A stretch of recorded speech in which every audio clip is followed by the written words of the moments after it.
therapeutic rethinking of ethnography as a form of expression, a form of scholarly communication, indeed a way of writing, both of poetics and of politics, as we said. I think new orthodoxies emerged afterwards about what level of experimentation, what limits there were on change in ethnography. And I think the most important new norm of ethnographic writing was the so-called reflexive term.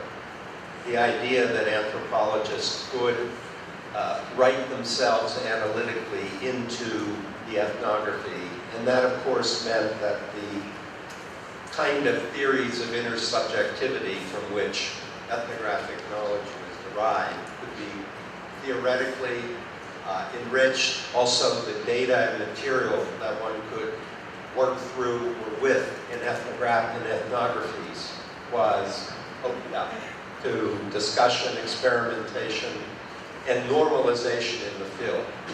That was in harmony with many of the other movements that were rethinking the idea of culture at the time.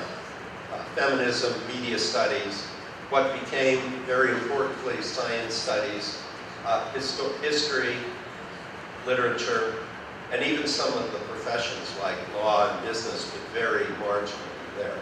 So there was the opportunity to create a new theory of subjectivity, if you want, a new practice of subjectivity in the production of ethnographic work, in the reflexive term. But if you just thought about writing culture, you would be limited to the critique of texts and of text more broadly concerned, not just with physical books, but also representation. Ultimately, this was not sufficient, but there was more, if you want, license or freedom in the norms of reflexivity which entered into ethnographic practice, the research practice of anthropologists, that challenged the very practice of research itself. Method, what we think of as normally as method. But method is too boring a term in the framework of classic social science to think about what I have in mind. It has to do with the practices of inquiry which merge absolutely into the production of text, production of analysis. So for me, this question, and for many others, several others, you might say after the writing culture critique and into the 1990s. Also, the 1990s were a period of the awareness of a new wave or a different sort of globalization occurring in the post-Cold War world. And I think anthropologists often in their small or micro studies are often trying to come to terms with the big changes that they witness on a kind of on a human person-to-person level. And there was a lot of, I think, theoretical rethinking and a very pragmatic rethinking in the field of what the nature of anthropological research was in this new post-80s environment. So there were a lot of debates about globalization, and there were, at least probably here and many other places, but my knowledge of this is mainly the US scene. There were people who were writing texts on new trends in, not on of ethnographic writing, but on the nature of fieldwork, the nature of methodological practice.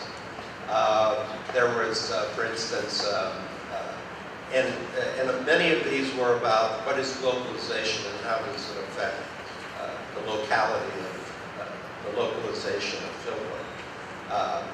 There was famously and influentially the work of Arjun Potterai, which was very much thinking in these terms.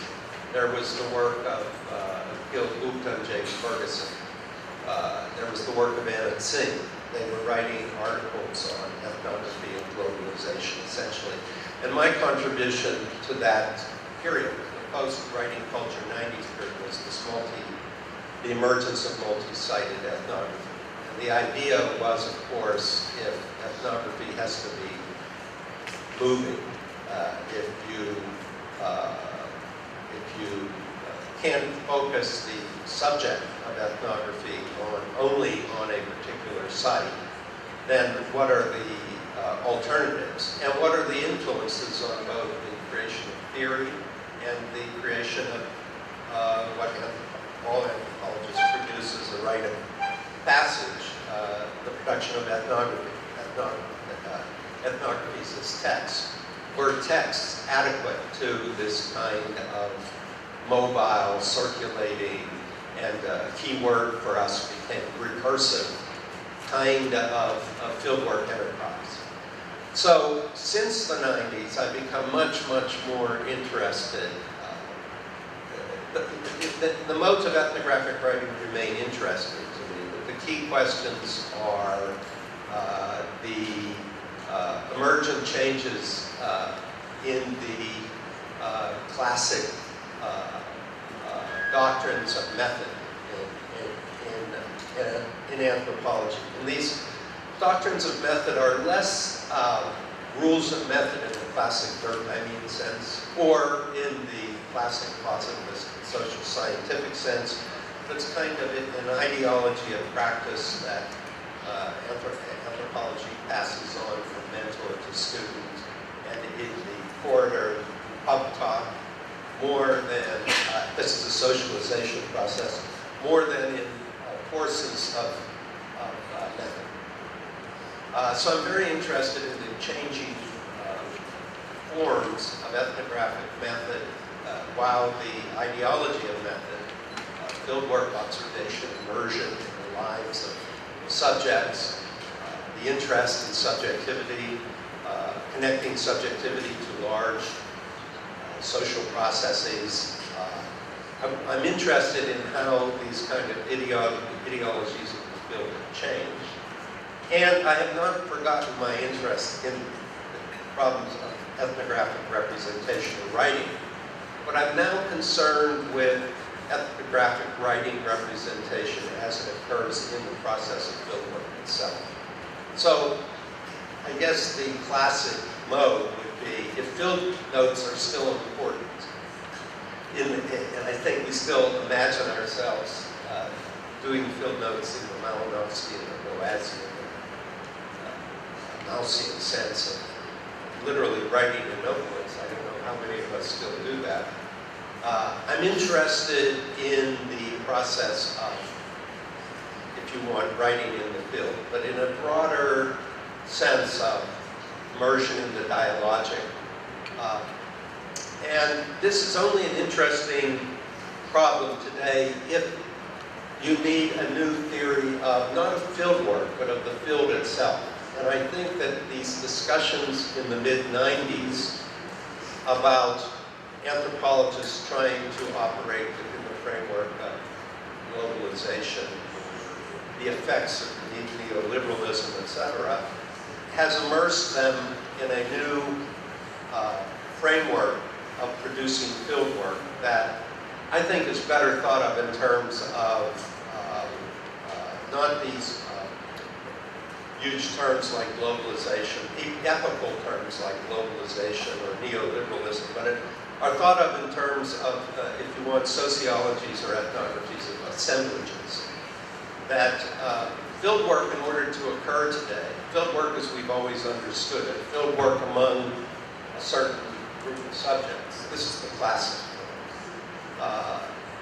has to work through complicated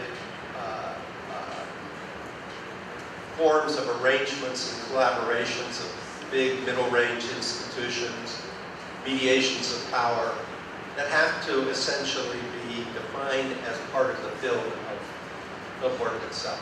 And once this is done, then any project of field work, even though it may be committed, its commitment might be to a certain group of people, a certain local culture, as it always has been, has to create an analysis